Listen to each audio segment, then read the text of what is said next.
उत्तर प्रदेश के एक छोटे से गांव की है, जहां हर रात सूरज डलते ही डरावनी घटनाएं घटने लगती थीं। गांव के लोग कहते थे कि गांव के पास स्थित पुरानी हवेली में कुछ बुरा हुआ था। लोग वहां जाने से डरते थे, खासकर रात के वक्त। कहानी शुरू होती है रमेश से, जो शहर में पढ़ाई करता था और गांव छुट्टियों में आया हुआ था। एक रात गांव के अपने दोस्तों के साथ बैठकर बातें कर रहा था। दोस्तों ने हवेली का जिक्र छेड़ा। रमेश को इन बातों पर यकीन नहीं था। उसने मजाक में कहा, क्या डरावनी हवेली? मैं वहां जाकर देख सकता हूं। दोस्तों ने उसे मना किया, लेकिन रमेश ने हिम्मत दिखाने की ठान ली। उसी रात लगभग बजे रमेश अपने दोस्तों के साथ हवेली के पास पहुंचा। हवेली दूर से ही उजाड़ और भुतहा लग रही थी। हवेली के अंदर एक अजीब सी शांति थी, मानो वह जगह सालों से छोड़ी हुई हो। परंतु हवेली के दरवाजे खुले थे, जो किसी भी समय कुछ अजीब होने का संकेत दे रहे थे। रमेश ने दोस्तों से कहा, तुम लोग बाहर रुको, मैं अंदर जाकर देखता हूं। दोस्तों ने डरते हुए उसकी बात मानी। वह हवेली के अंदर चला गया। चारों ओर धूल और मकड़ियों के जाले थे। अचानक हवेली के एक कोने से उसे किसी के चलने की आहट सुनाई दी। पहले तो रमेश ने इसे हवा का असर समझा, पर कुछ पल बाद उसे लगा कि कोई उसकी ओर बढ़ रहा है। वह तेजी से पलटा, लेकिन वहां कोई नहीं था। रमेश ने अपनी टॉर्च की रोशनी उस दिशा में फेंकी, लेकिन हर जगह सिर्फ अंधेरा था। तभी एक ठंडी हवा का झोंका आया और हवेली का दरवाजा अपने आप बंद हो गया।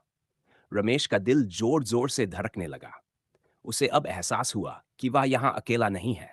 वह जल्दी से बाहर की ओर दौड़ा, लेकिन जैसे ही वह दरवाजे के पास पहुंचा, दरवाजा जाम हो गया।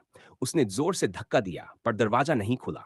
तभी उसके पीछे से एक धीमी कांपती हुई आवाज आई, तू यहां क्यों आया है? रमेश के रोंगटे खड़े हो गए। उसने धीरे से पीछे मुड़कर देखा।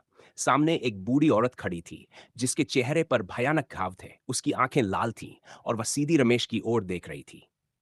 रमेश ने डरते हुए कहा, मैं मैं बस देखने आया था। बूढ़ी औरत हंसी, एक खौफनाक हंसी जो हवेली की दीवारों में गूंजने लगी। उसने कहा, तूने बहुत बड़ी गलती की है। अब यहां से कभी बाहर नहीं जा पाएगा। रमेश का दिल तेजी से धड़कने लगा। वह औरत धीरे धीरे उसकी ओर बढ़ने लगी। रमेश ने जोर से दरवाजे को धक्का दिया और अचानक दरवाजा खुल गया। वह तेजी से बाहर निकला और अपने दोस्तों के पास भागा। उसके दोस्त भी हवेली के बाहर खड़े डर रहे थे। जैसे ही रमेश बाहर आया, हवेली के दरवाजे फिर से अपने आप बंद हो गए।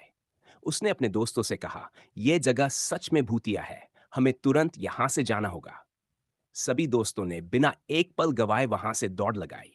हवेली के पास से गुजरते हुए उन्हें फिर से वही डरावनी हंसी सुनाई दी, जो उनके पीछे पीछे आती रही। गांव लौटकर रमेश ने पूरी कहानी गांव के बुजुर्गों को सुनाई। बुजुर्गों ने उसे बताया कि वह हवेली वास्तव में अभिशप्त है।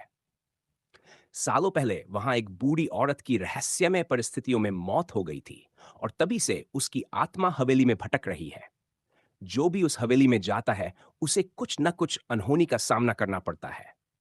रमेश ने कसम खाई कि वह फिर कभी उस हवेली के पास नहीं जाएगा, और उसके बाद से गांव के लोग भी उस हवेली की ओर देखना तक छोड़ देते हैं।